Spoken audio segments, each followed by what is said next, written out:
What is going on, everybody out there in Facebook land and on YouTube land? So listen, here's the deal about today. All right, I'm trying to fill the role and wear multiple hats on the show. So I am, one, hosting the Make Money and Have Fun show today, but I'm also playing audio engineer and technician. So if you can't see, I got this new microphone for the show. So if you can hear me out there, just kind of put some comments down in the comments section. Give it some thumbs up. Let me know that I can be heard. And if you hear that beeping going on, it's simply because this microphone is picking up everything in here. But I promise you, it's being worked on, and we are still going to have a blast regardless of all of that that's going on. So you know the deal. You're coming back to the Make Money and Have Fun show, where I'm interviewing authors, speakers, entrepreneurs, coaches, consultants, millionaires, billionaires, investors, you name it. All the coolest people are coming on this show. Well, this month I decided that I needed an even bigger challenge in my life.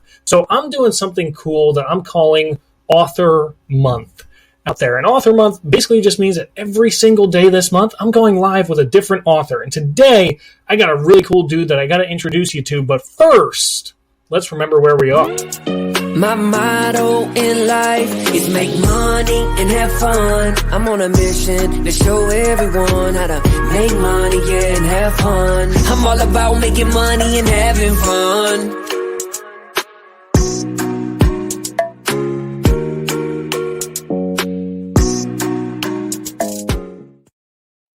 All right, so here's the deal. For those of you that don't know, I actually am an author of not one, but two books right now. So I've written one book when I was 21 years old. I wrote a book called The Revolutionary Mindset. When I was 24 years old, I noticed that all my friends around me had at least two books, and I was like, I ain't going to be the only one without two books. So I wrote a second book called The Thought Bible, which is basically just a collection of all of my blog posts that I had written for those 4 years. And for me, it was such a cool journey. It was such a cool process to go through being a writer, being an author, and doing it in so many different ways. And I got to tell you a little secret. I got another book coming out very, very soon. It's actually coming out this spring around March, April time. And the title, I'm not going to tell you the exact title, but basically it's almost named the same as everything else in my brand. I mean, think about it. I have the Make Money and Have Fun show. I have a Make Money and Have Fun course. I have a Make Money and Have Fun mastermind. I have a Make Money and Have Fun coaching program. So again, I'm not going to tell you what the title of the book is, but you might be able to guess because of that. So, with that being said, I need to introduce you to my brand new friend. I actually just met this guy. So this is the super cool thing about social media, about making connections online. I literally just sent out a blast post on Facebook, and I said, hey, I'm looking for authors who are super cool, super fun, and they want to come on my show and hang out with me. And guy Layne Ihde, I apologize if I'm pronouncing your last name incorrectly, by the way. We'll talk about that in a minute.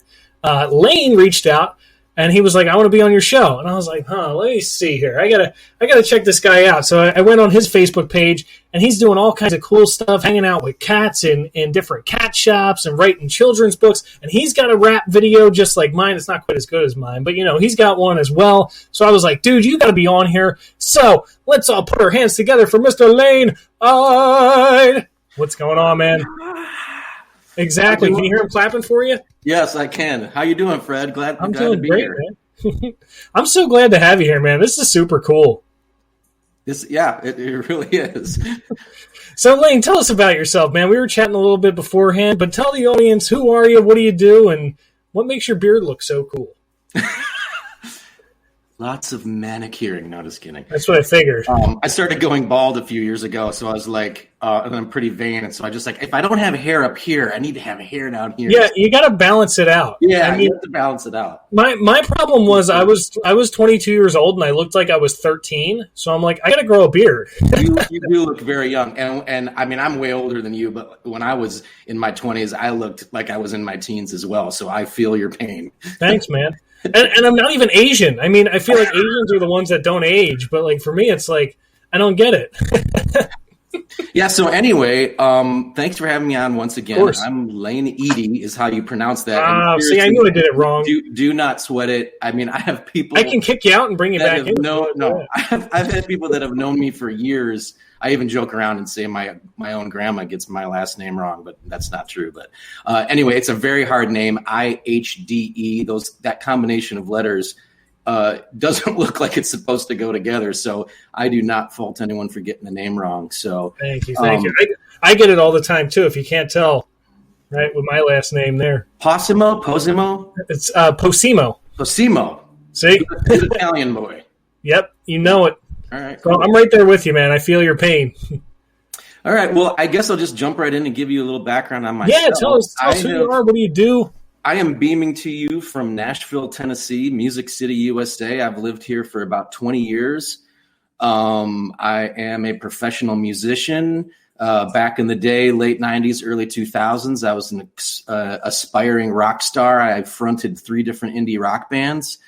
Was a songwriter. I still am a songwriter, but back then I was a serious songwriter, trying to get my songs on radio, which anybody listening under about 30, you probably don't even know what radio is, but that like predated Spotify and Pandora and all that. But anyway, not to bore you with all that ups and downs of MP3s and streaming and the industry just not knowing what was going on. Got a little bit older. I'm like, I'm not going to be, Shawn Mendes or, the latest rock band, Machine Gun Kelly or something. So what can I do creatively? And I just love writing stories. So songs are stories put to music. I've always written sci-fi and fantasy stories. Love doing that. And I started sharing them with my friends. And I noticed just as I wrote them, I thought they were getting good.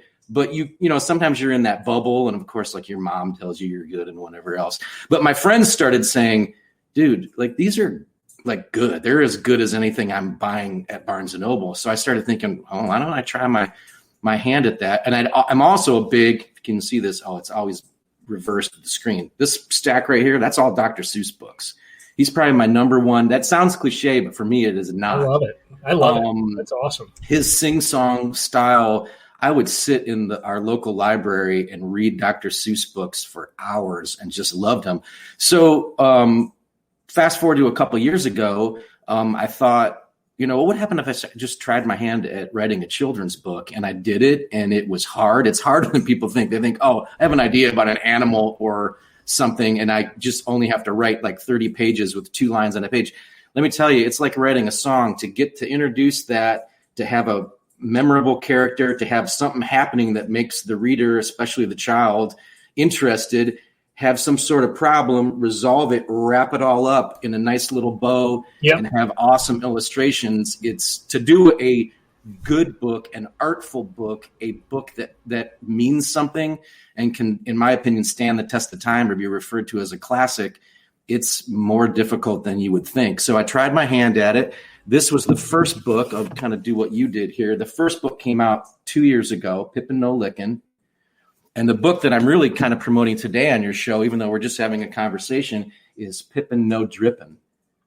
And you can kind of tell I have this, it's not straight alliteration, but there's always a mouthfeel sing-songy, Pippin No Lickin', Pippin No Drippin',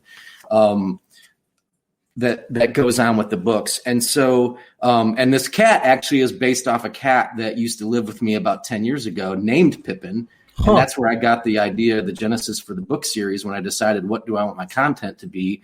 The cat was awesome. He would come to me like a dog. I could call him, which is very rare for cats. He actually liked to play in the snow. I could throw snowballs at him and he'd like bat him around. And he was really great. So I thought, what if I wrote him, anthropomorphization is what we authors call when you take an animal, but you make it like a human. And I was like, what if I made Pippin like a 6 or 7 year old kid that goes to elementary school and kind of gets into trouble and has adventures and friends? Because those are the types of stories that I was drawn to as a kid. And so, the second book is out. I actually just got done with the manuscript for a third one called Pippin y Carmen, because I'd been hearing from schools that they really want content that is bilingual. There is a heavy Spanish contingent moving into the schools, and a lot of them don't speak English right away, and they need to be learning it at the same time. I also wanted to address, some of the tensions there that come between races, and when people come to school and they see somebody that looks different or sounds different than they do, how do you navigate that in a positive way? And I'm really pumped about this book because I think it's going to do great as well. So try to put that out in another year or so. But I've rambled on long enough. Did I say anything that prompted some questions that you knew more about? We got to roll back to talking about writing a kid's story. So it's funny for whatever reason, Layne, and you probably understand this as a musician.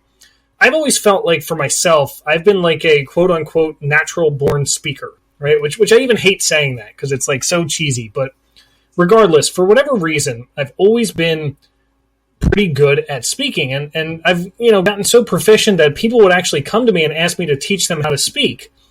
And so I realized what you're talking about. Every story has 3 pieces to it.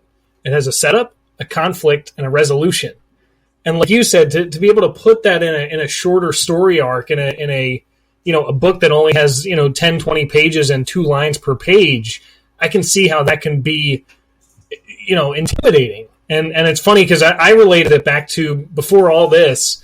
I used to be a karate instructor. I used to teach martial arts, and I used to teach 3.5 to 5.5 years old was one of the age groups that I taught.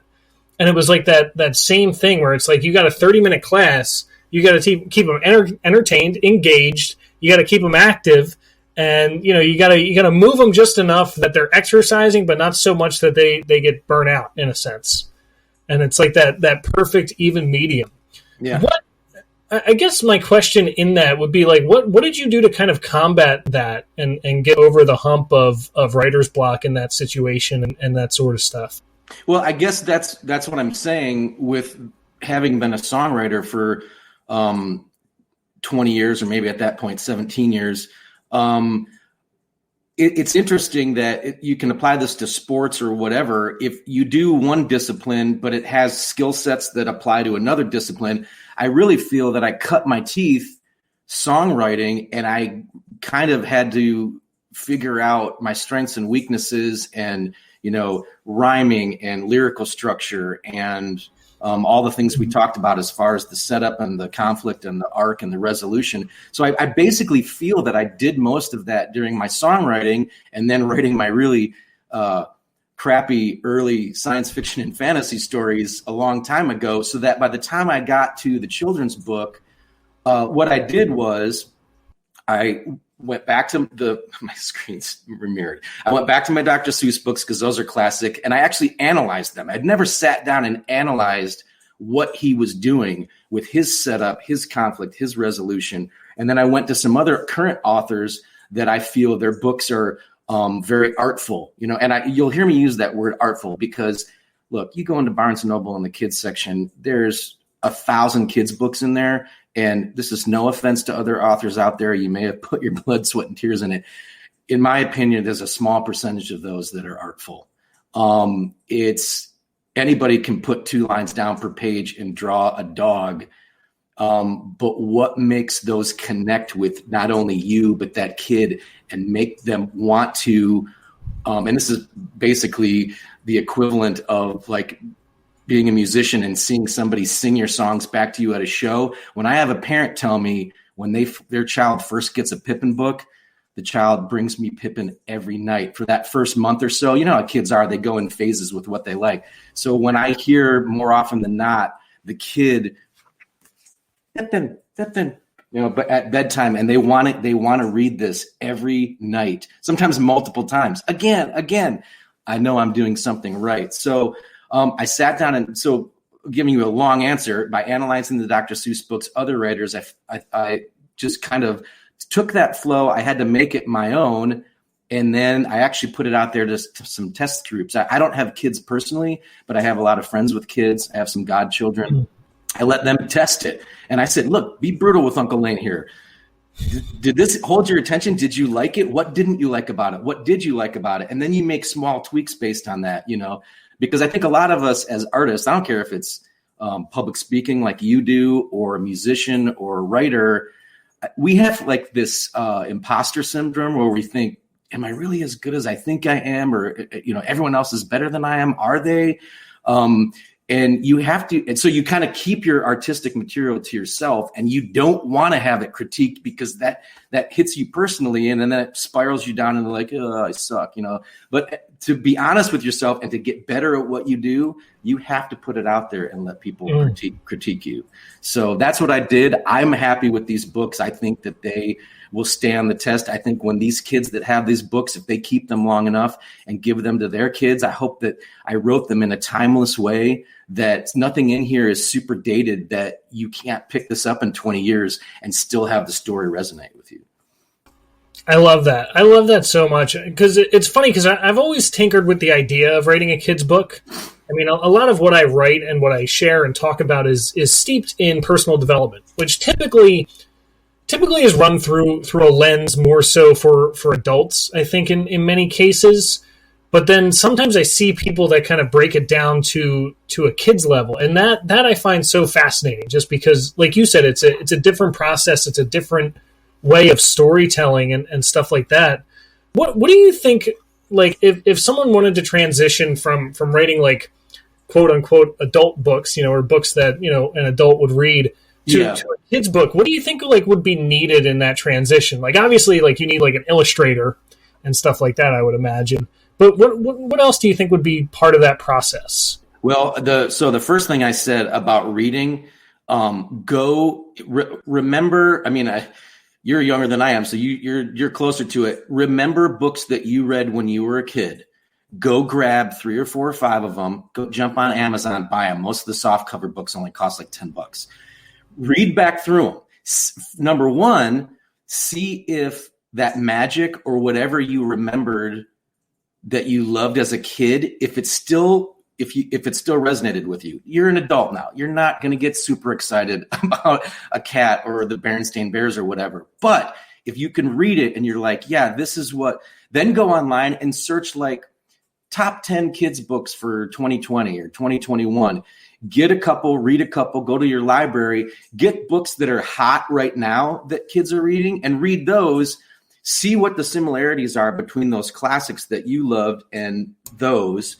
See if the commonalities, and then start figuring out what the elements that you think make those books so attractive to kids that they want to pick those books up.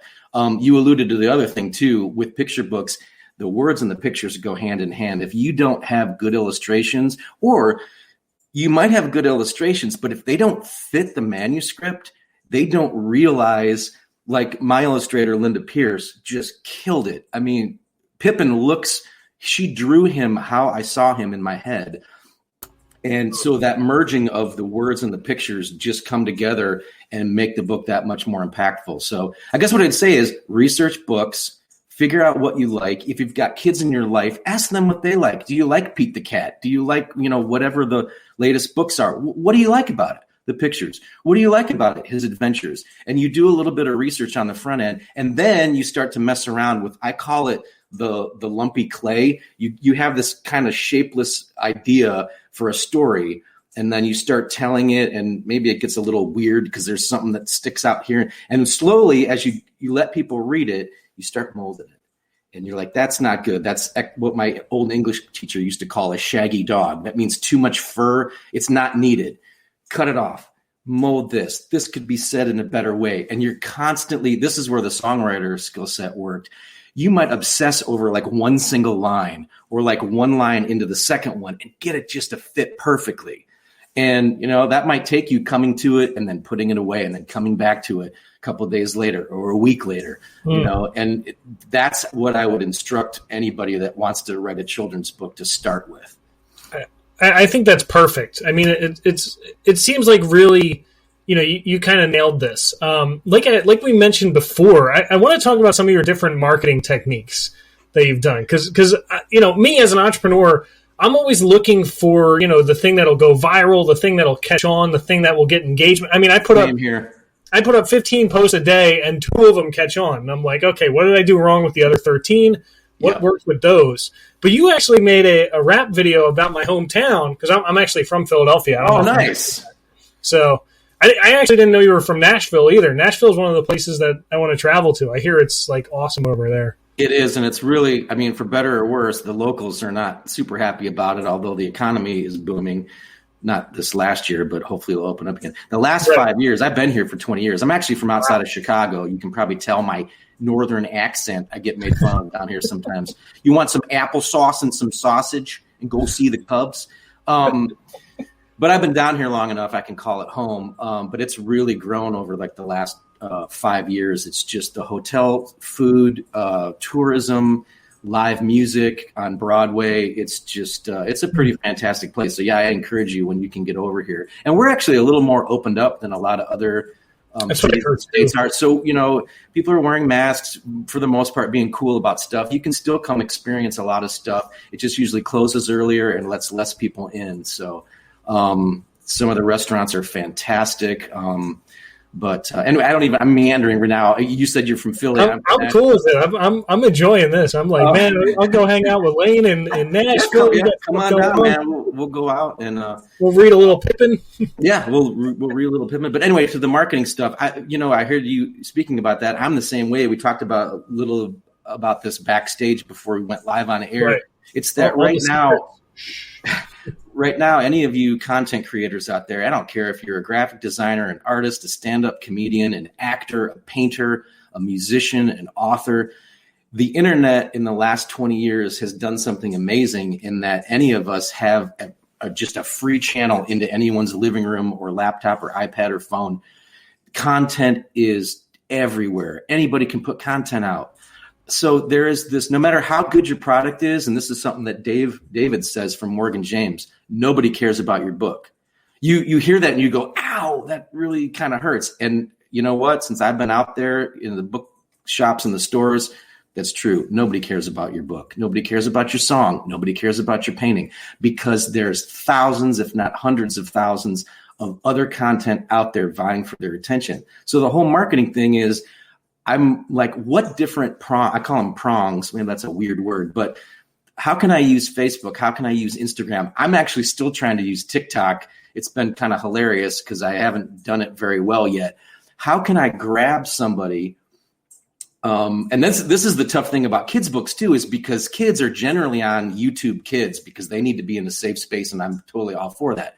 So the other problem with kids' books is that I'm going through the primary buyer, which is the parent or the teacher, so that they can get the book to the kid who is the ultimate end user.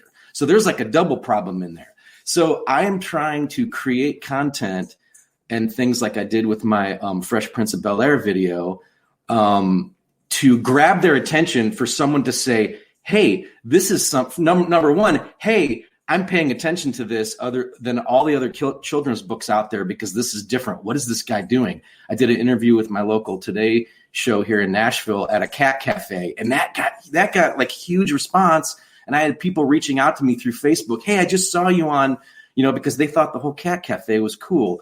So that's how I draw them in. And then hopefully, for how hard my name is to spell, they might Google my name.com, which you can look on your screen right there, LayneIhde.com. That's kind of like my base of operations. You can go there, and from there, you can go to YouTube and find Pippin the Cat, and you can go to my Facebook page.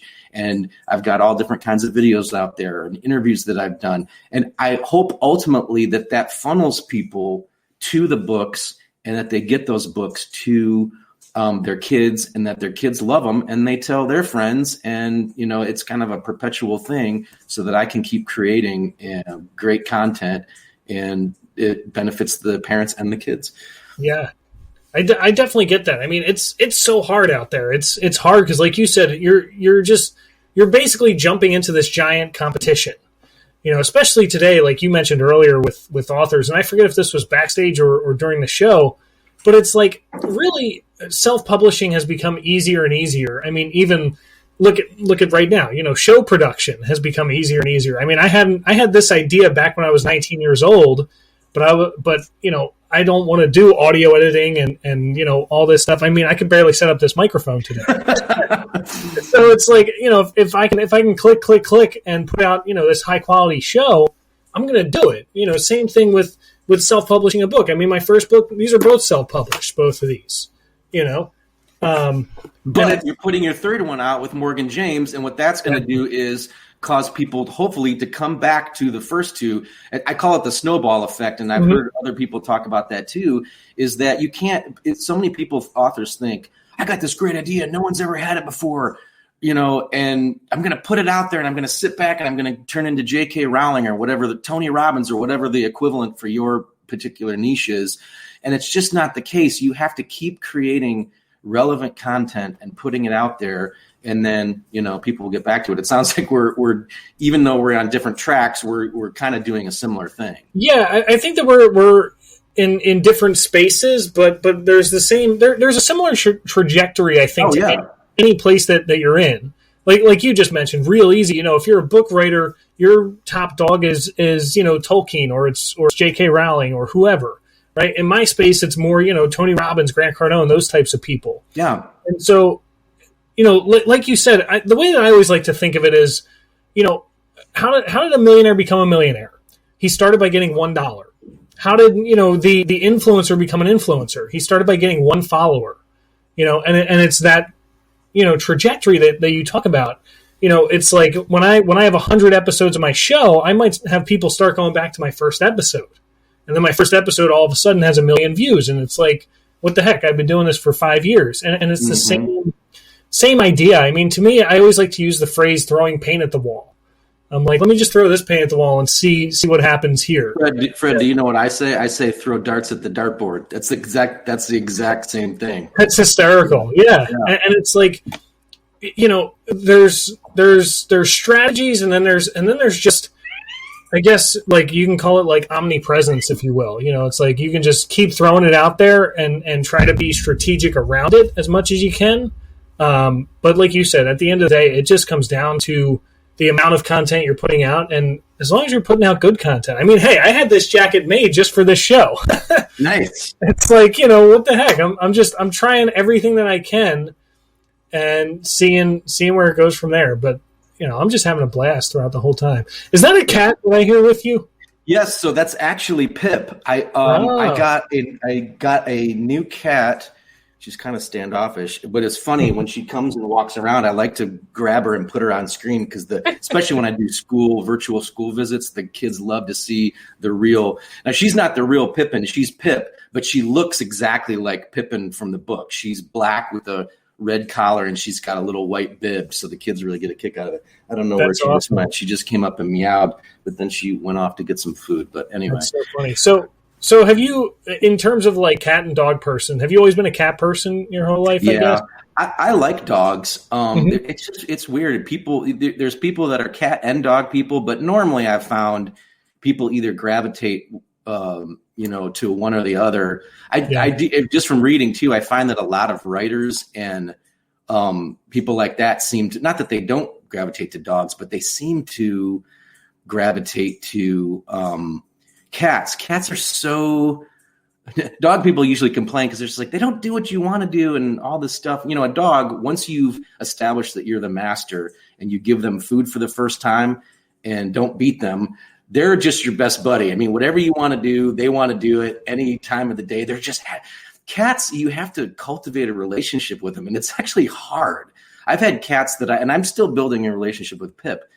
Sometimes it takes 2 or 3 years. She's only like 2 to build up that trust because the relationship with a cat is very reciprocal. There's something about that I like. I don't mind the work, and they're neurotic. They're crazy. They're always doing weird stuff, and they're just nuts. I mean, there's something quirky about them that my personality is just attracts to them. So I've always been a cat guy. I totally get it. My girlfriend is a big animal person, and she right now she has 2 dogs and a cat, and it's funny because I'm slightly allergic to cats. In full disclosure.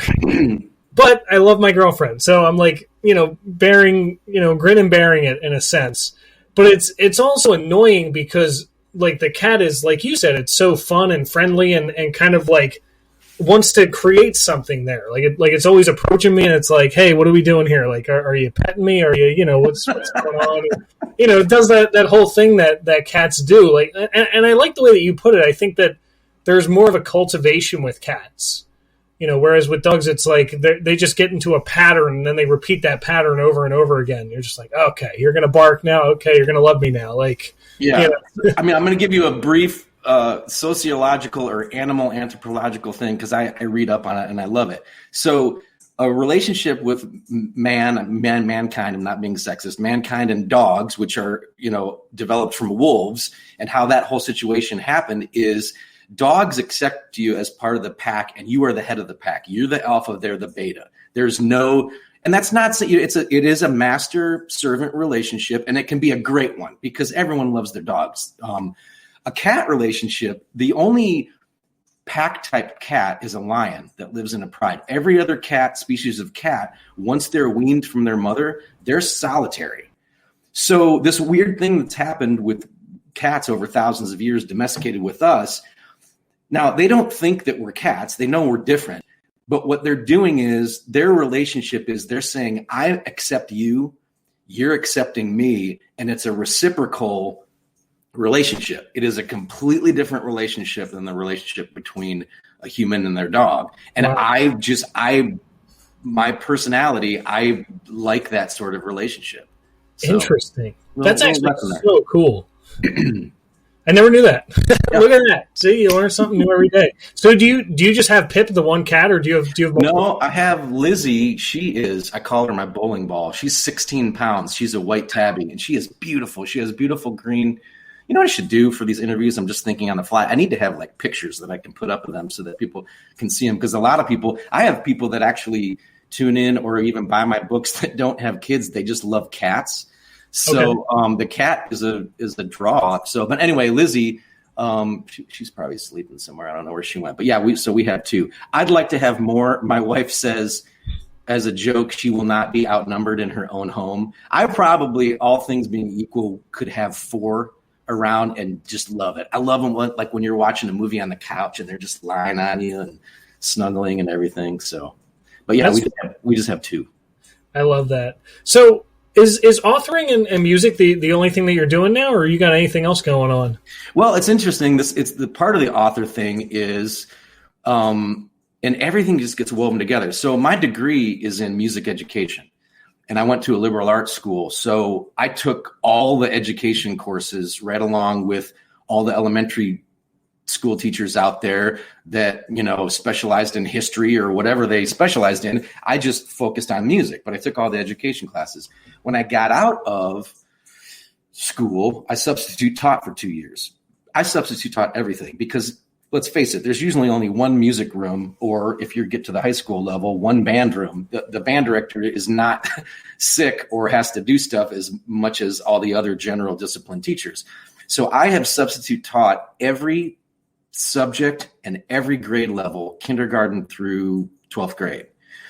So as I got into the author thing, and this year it's really been decimated, which is really sucked because I love going into the schools. The second prong is going into the schools and presenting. I go into the schools and present. I read my books. I take my guitar. I play music for them. But it's really an educational thing as well as entertaining because we talk about creative writing. You were talking about the whole thinking about writing a children's book, and I meant to circle back to that with child development. There's a huge thing going on in the schools right now called SEL, and it's probably something you're going to want to look up. So if you want to jot that down, it's called socio-emotional learning, and it's a huge touchstone right now about that personal human development of kids, not just teaching them 1, 2, 3s and ABCs and all that stuff, which is important, but developing them as a full person. And so when I go into schools, there's a whole educational component that, because of my background and my degree, and then, having taught that I love doing as well. So I would say those are the 3 things: education, authoring, and music. I've actually just picked up a 4th thing, which people probably think is crazy. I have drawn a lot. I'm not great, but I think that there's a spark there. And so I've actually started, I got a new iPad for Christmas and an Apple Pencil, which is amazing technology. And there's an app called Sketchpad. And I've actually been sharpening my skills illustrating, because the next goal is I have a lot of manuscripts. I'd love to work with different illustrators. I would love at some point to do my own book start to finish, which is me writing the manuscript and also doing the illustrations. So I guess the fourth thing you can add in there is that I'm trying to develop my illustration skills. Amazing. The funny thing is I became a speaker because I can't draw. I mean, I can barely draw a stick figure, Layne. It's bad. It's bad.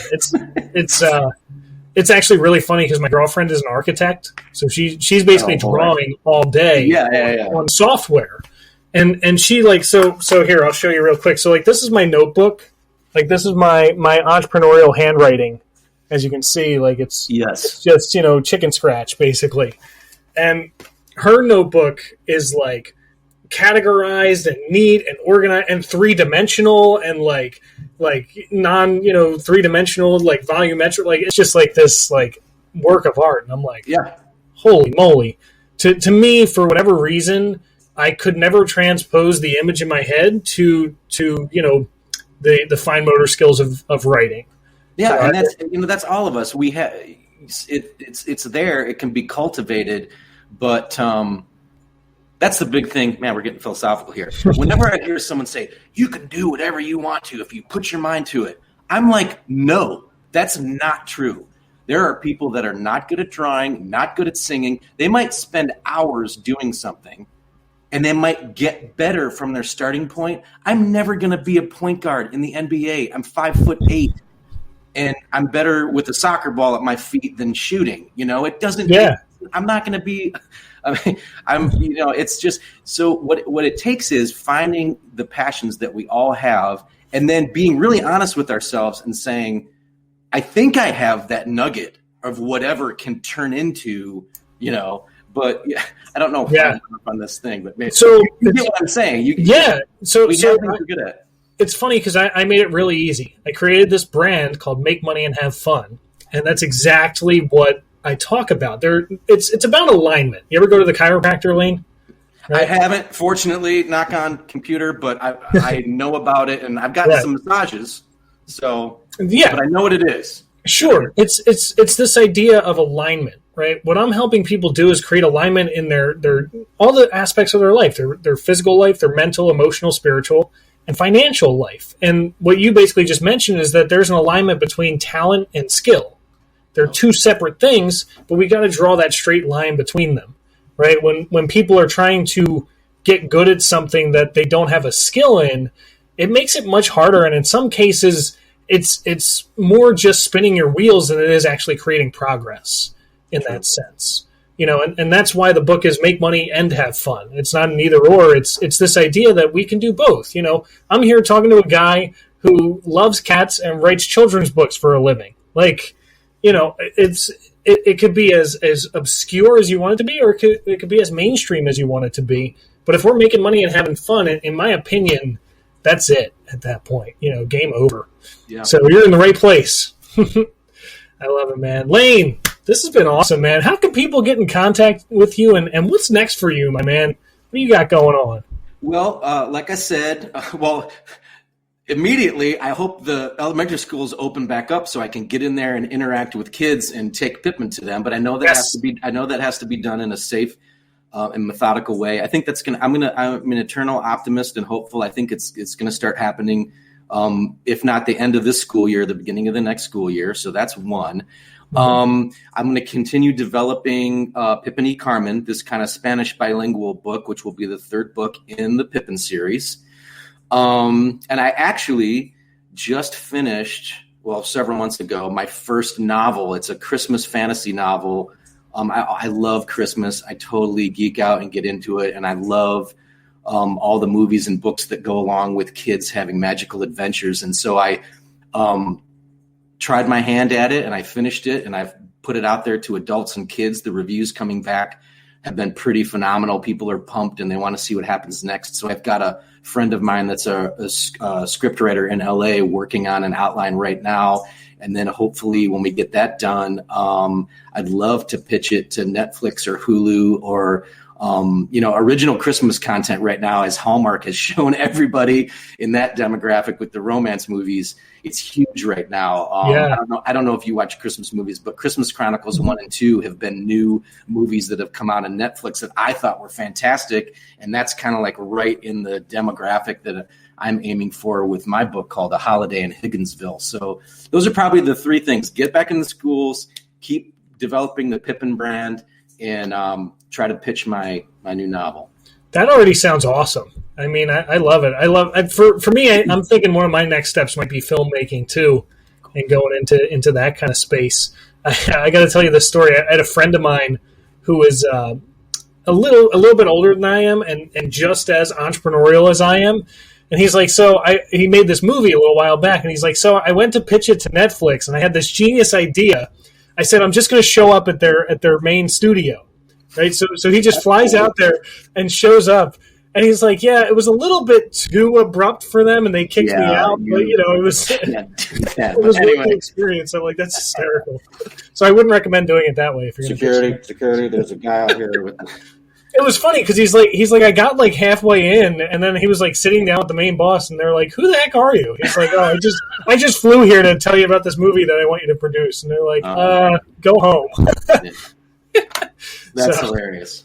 Awesome, man, thank you so much for having me on. This is a blast. Absolutely, dude. This has been so much fun. How can people get in contact with you, Layne? I'm always throwing people off their stride. You already asked me that, and I'm just like, I'm like a cat with a ball string. Like that. Dude, I told you, I started with, quick story, I started as a martial arts instructor. As soon as I stood those kids up, the whole curriculum went out the window. So I'm used to improvising, man. With the spirit flow. So anyway, all of you can see this down here, author and musician Layne Ihde. I know my last name, my first name is kind of weird too, but LayneIhde.com. That's going to be your number one landing point. That's got my website, and it has links to all my socials and everything. But if you go on YouTube, because YouTube links are always so long with a bunch of gobbledygook at the end. Thank you very much, Fred, for putting that up there. If you go to YouTube, search Pippin the Cat. I thought that was the easiest way to brand it. It's Pippin the Cat. It's not any of the book titles. It's appropriate regardless of how many books come out. If you search Pippin the Cat, all of that material on that channel has been vetted. It's actually been accepted by the YouTube Kids app, which is, any of you parents out there know, you can set your kid loose on YouTube on the Kids app, and it's been verified safe. And so there's a bunch of videos on there. There's more coming soon. I'm going to be doing a DIY video, creating something cool that happens in this book. I'm not going to tell you what happens because I want you to go out and buy it. There's something cool that happens at the end where Pippin and I are going to do a video. We're working with my illustrator, Linda Pierce, outside of Boston. She's kind of sharpening her animation skills. I'd love to do some little cartoon and actual TV webisode series with Pippin. So be sure to go back to the YouTube and hit that. You can find me on YouTube by putting my name in. And then if you're on Insta, my Insta is LayneI7. Layne, my first name, Layne, I, the first initial of my last name, and the number 7. LayneI7. So you can get me on Instagram too. I know it's amazing. Most people under about 32, they're almost exclusively on Insta. So, and there's a lot of young moms and dads out there in the 22 to 32 range. They're only using Instagram. So I know that I have to use that as well. So Fred, thank you so much for putting that up there. That helps people visually see. Absolutely. Yeah. That's why I love this platform. So cool, man. I love it, dude. This is so cool. I'm excited for this web series. I'm excited for everything you're doing. I'm like, this is such a cool Thanks, stuff. Man. And your book, where can people buy that on Amazon, or is there a better place? Yeah, Amazon is easy. Barnes and Noble is easy. Walmart, Target. Now, I'm not gonna lie. If you you got my web or thing up here. I'm not gonna lie. Going to my website and buying the book directly from me is gonna give the most to me and support me, because companies like Barnes and Noble and Amazon, they require publishers to sell them at a deep, deep discount so they can charge super low, but then the author doesn't get as many royalties. So I don't care where you get it. I'd love for you to get it and just follow the adventures of Pippin. But if you want to go to my website, there's a web store there. I've got hoodies, T-shirts, a backpack, a cool beanie. Probably should have worn my beanie today so you could see it. But there's even a puppet that you can get from an Etsy store. So LayneIhde.com, you can get 2 copies of each of those books and hopefully more down the road. I'm excited. I love it. I'm going to your website. I'm definitely buying that puppet. That sounds like fun stuff. Thanks. I love it, dude. Layne Ihde, everybody. This has been amazing, dude. Thank you so much for being here. This is so much fun. Thank you, Fred. I got to go pick up a copy of your book because this just sounds like it's going to be so cool. And I'm definitely following you from now on because I got to see what cool stuff you got going on. I appreciate it. You got it, brother. Until next time, everybody, we will see you again very soon. See you, everybody.